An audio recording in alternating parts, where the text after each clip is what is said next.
We have two solutions that we can recommend to repair dusting floors. One is using hardcrete DP or dust proofer.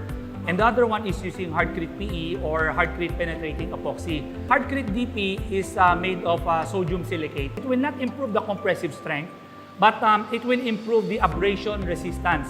No? At the same time, of course, matatanggal na yung pagpupulbos niya. Basically, the hardcrete DP, it has a penetration of around 3 mm. The hardcrete PE naman, normally pag medyo heavy dusting na, and then yung dust ay nagkakaroon na siya ng mga uka or nagkakaroon ng holes already, no, caused by the dusting, the epoxy penetrate and it binds the concrete together. No? Since it's an epoxy, it has good abrasion resistance. So, it doesn't chemically react, but rather more of mechanical yung reaction niya with the concrete. Nagkakaroon siya ng grinding, at the same time, nagkakaroon siya ng magandang abrasion resistance. Ang penetration ng penetrating epoxy is around 5 mm. Para naman sa mga uka na like this, we're going to use hardcrete 303.